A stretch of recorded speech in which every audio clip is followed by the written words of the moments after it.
Welcome to BYDFi. I'm Elisa, your guide for this Bitcoin course video series. Occasionally, we will be sending you a new video like this one, where we explain some basic concepts about Bitcoin. You can use these videos to enhance your understanding of Bitcoin or share them with friends and family who have questions. Today, we're going to discuss how to buy your first Bitcoin. If you've been following our previous lessons, you might already consider yourself somewhat of a Bitcoin expert. However, nothing beats the hands-on experience of making a live Bitcoin transaction. By purchasing even a small amount of Bitcoin, you'll likely learn more than you would by watching the entire video series. So, let's get started.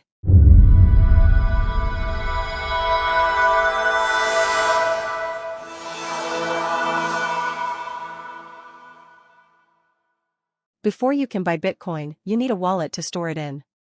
If you watched our previous episode about wallets, you should be all set. But if you're new to Bitcoin or need a quick refresher, here's what you need to know. Bitcoin wallets are applications that enable you to send and receive Bitcoin. They generate a unique Bitcoin address, which serves as your personal address for receiving funds.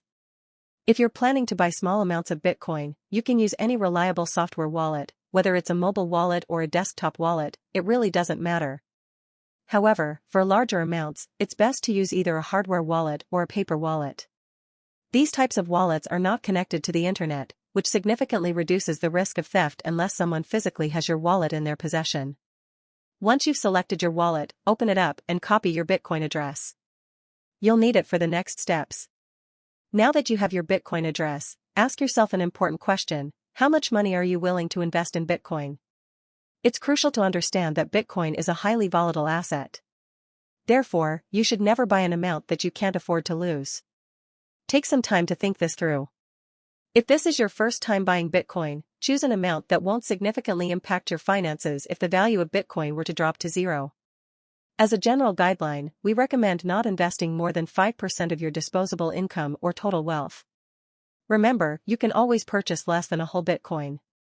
Bitcoin can be divided into units as small as 0.000000001 BTC, known as a Satoshi, meaning you could buy half a Bitcoin, a quarter, or even 1/100th. Your investment amount will lead you to the next step, selecting an exchange. Choosing an exchange can be a daunting task, as each one has different rules, accepted payment methods, fees, and other important factors.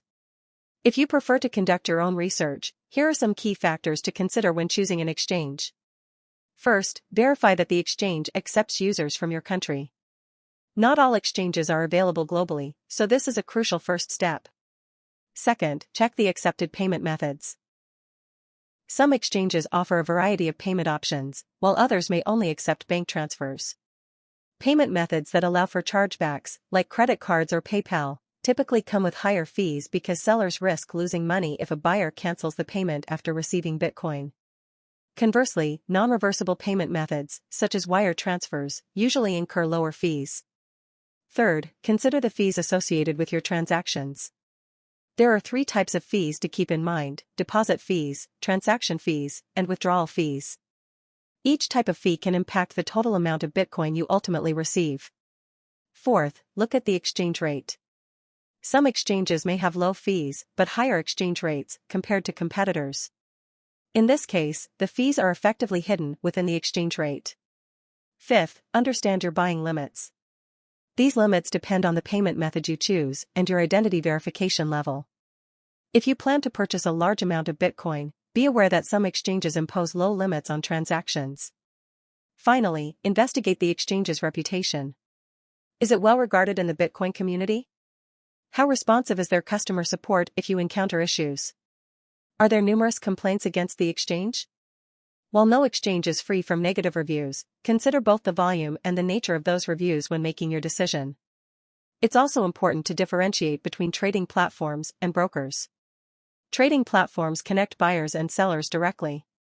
When you buy on a trading platform, you are purchasing from someone who has listed their Bitcoin for sale without direct interaction. These platforms typically charge a small fee for their service. On the other hand, brokers provide a simpler process by allowing you to buy Bitcoin at a set price through their platform. While using a broker can be easier, it may also be more expensive. Ultimately, whether you buy from a trading platform or a broker, The key is to ensure that the company is reputable and that you feel satisfied with the price you're paying. Sometimes, it's worth spending a little extra to have a hassle-free experience.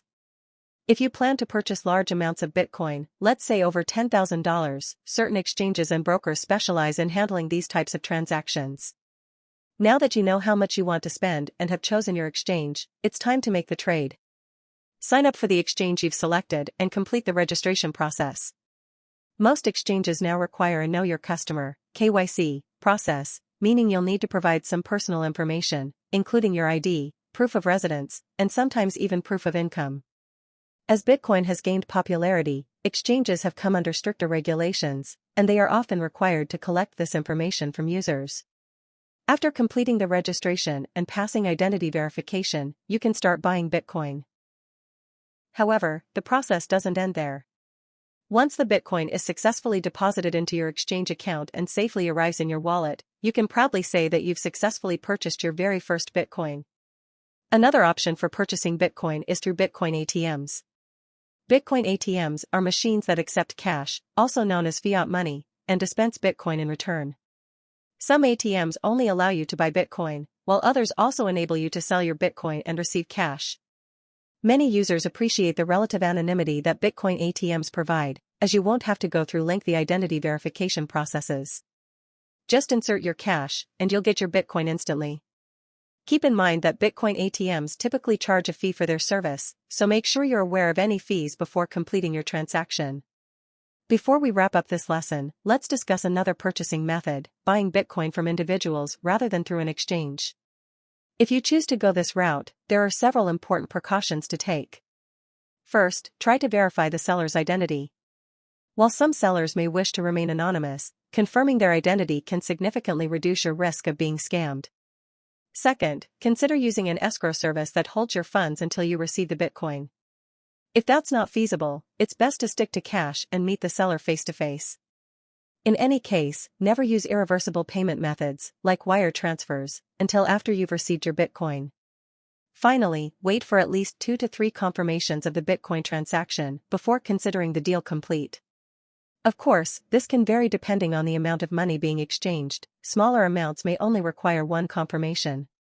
Keep in mind that buying from an individual often comes with a level of uncertainty that might not be worth the small savings you may achieve. If you have questions, feel free to leave them in the comments below. If you enjoy the content, please hit the like button and subscribe for updates on new episodes.